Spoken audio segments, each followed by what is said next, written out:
वर्ग 3 के मेरे सभी युवा शिक्षक साथियों, आप सभी लोगों को दिल से नमस्कार। दोस्तों, वर्ग 3 की पहली काउंसलिंग के बाद युवाओं के मन में दूसरी काउंसलिंग के लिए बेसब्री से इंतजार है। दोस्तों, वर्ग 3 की दूसरी काउंसलिंग तभी प्रारंभ होगी जब वर्ग 3 की अंतिम चयन सूची पहली काउंसलिंग की यहाँ पर आप लोगों के सामने देखने को मिलेगी। उसके बाद ही दूसरी स्टार्ट होगी। दोस्तों, यह प्रोसेस अभी यहाँ पर अतिशय शिक्षकों के जो लिस्ट बन रही है, दोस्तों इस पर यहाँ पर डीपीआई के द्वारा ज़्यादा से ज़्यादा कार्य किए जा रहे हैं। लेकिन दोस्तों, जल्द ही आप लोगों को वर्ग 3 की अंतिम चयन सूची भी देखने को मिलेगी और उसके बाद दोस्तों वर्ग 3 की दूसरी काउंसलिंग प्रारंभ होगी। दोस्तों, वर्ग 3 की दूसरी काउंसलिंग 15 मार्च के लगभग प्रारंभ हो सकती है, क्योंकि दोस्तों इसमें अभी समय लग रहा है। निर्धारित समय से अगर यह काउंसलिंग होती है तो यह बहुत अच्छी बात है। लेकिन दोस्तों, यहाँ पर डीपीआई के द्वारा जो कार्य किए जा रहे हैं उस कार्य में आप लोगों को ढील पोल देखने को मिल रही है। इसके कारण वर्ग 3 की दूसरी काउंसलिंग 15 मार्च के बाद ही होगी। दोस्तों, वर्ग 3 की दूसरी काउंसलिंग में कट ऑफ कितना जाएगा, इसके लिए यहाँ पर हमारे युवा अभ्यर्थियों के मन में लगातार उत्सुकता बनी हुई है, क्योंकि दोस्तों अभी डीपीआई और जनजातीय कार्य विभाग के द्वारा पदों के संबंध में कुछ संशोधन किए गए। दोस्तों, इस संशोधन की स्थिति में यहाँ पर कट ऑफ कितना रहेगा। दोस्तों, उससे पहले हम लोग देखते हैं कि वर्ग 3 की जो प्रतीक्षा सूची है, लगभग 4200 पदों पर प्रतीक्षा सूची जारी की गई है। दोस्तों, इस प्रतीक्षा सूची का कट ऑफ आप लोगों ने देखा होगा। यहाँ पर यूआर के लिए 112.62 मेल कैंडिडेट और फीमेल के लिए 108.36 कट ऑफ रहा। दोस्तों, इसी तरह आप लोग अपनी कैटेगरियों में अपने कट ऑफ देख सकते हो। दोस्तों, इन कट ऑफ के बाद दोस्तों इन कट ऑफ को यहाँ पर वर्ग 3 की पहली काउंसलिंग में कितना क्लियर होगा, वह तो डिपेंड करता है कि कितनी वेटिंग क्लियर होती है। क्योंकि दोस्तों वर्ग 3 की जो वेटिंग लिस्ट है वह कुछ फैक्ट पर डिपेंड करती है, जिसमें कि यहाँ पर कितने कैंडिडेट ने डॉक्यूमेंट वेरिफिकेशन किया है, कितने कैंडिडेट डॉक्यूमेंट वेरिफिकेशन में फेल हुए हैं। साथ ही में दोस्तों नए पद जो जोड़े गए, इसके बाद वर्ग 3 की पहली काउंसलिंग में वेटिंग कितनी क्लियर होगी। साथ ही में 21 से कम उम्र वाले युवा अभ्यर्थियों को होल्ड पर किया गया है या यहाँ पर उन्हें भी ज्वाइनिंग दी जाएगी। तो दोस्तों, इन सब चीज़ों के बाद वर्ग 3 की पहली काउंसलिंग में जो वेटिंग लिस्ट है वह क्लियर होगी। दोस्तों, वर्ग 3 की जो पहली काउंसलिंग है वह लगभग 80 से 90% तो क्लियर होने ही वाली है। उसके बाद दोस्तों वर्ग 3 की दूसरी काउंसलिंग प्रारंभ होगी और वर्ग 3 की दूसरी काउंसलिंग का कट ऑफ आप लोगों के सामने यहाँ पर हमने निर्धारित किया है। दोस्तों, यह कट ऑफ 10,000 पदों पर निर्धारित किया गया है, क्योंकि 8,300 के लगभग तो आप लोगों को पद यहाँ पर पहले ही देखने को मिल गए थे। लेकिन पहली काउंसलिंग के कुछ पद जो कि वर्ग 2 और वर्ग 1 में जाने वाले अभ्यर्थियों के द्वारा जो खाली रह जाएंगे, वह पद सरकार के द्वारा यहाँ पर कुछ पदों में संशोधन करके अगर पद 10,000 के लगभग होते हैं तो यहाँ पर आप लोगों के लिए कट ऑफ दिया गया है। दोस्तों, इसमें देखिए कि यूआर का जो कट ऑफ है मेल कैंडिडेट के लिए 107 से 108 रहने वाला है। साथ ही में फीमेल कैंडिडेट के लिए यह कट ऑफ 104 से 105 तक रह सकता है। जो गेस्ट फैकल्टी है यूआर में, उनके लिए यह कट ऑफ 99 से 100 इसके बीच में रहेगा।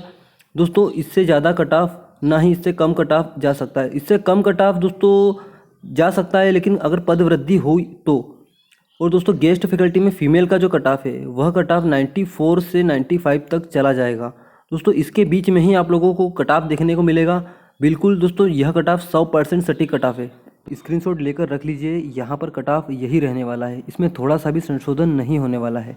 दोस्तों, अब हम बात करते हैं ओबीसी कैटेगरी के बारे में।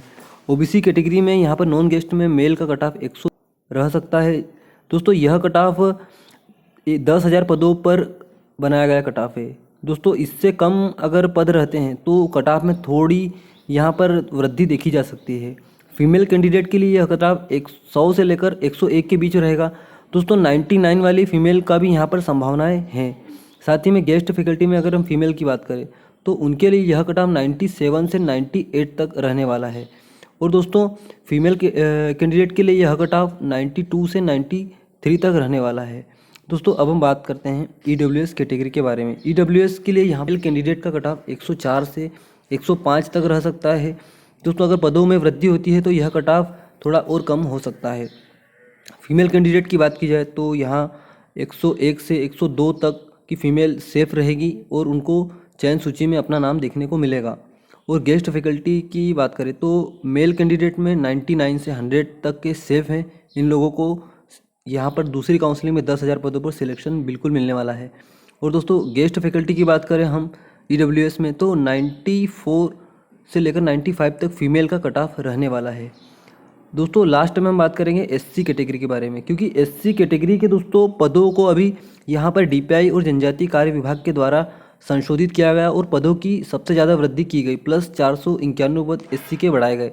तो इसी सिचुएशन में जो मेल कैंडिडेट हैं उनके 94 से 95 तक कंफर्म सिलेक्शन देखने को मिलेंगे। 93 तक के कैंडिडेट का भी यहाँ पर संभावना बहुत अधिक है। फीमेल कैंडिडेट के लिए यह कट ऑफ 90 से 91 तक देखने को मिलेगा। दोस्तों एससी कैटेगरी के पदों में अभी कुछ और वृद्धि देखने को मिल सकती है, क्योंकि यहाँ पर संभावना ये बताई जा रही है कि सेकेंड काउंसलिंग में भी एससी को कुछ बैकलॉग मिल सकते हैं, तो एससी का कट ऑफ इससे भी कम मिलेगा। और दोस्तों गेस्ट फैकल्टी की बात करें हम मेल में एससी की, तो 89 से 90 वाले कैंडिडेट कन्फर्म सिलेक्शन वाले हैं।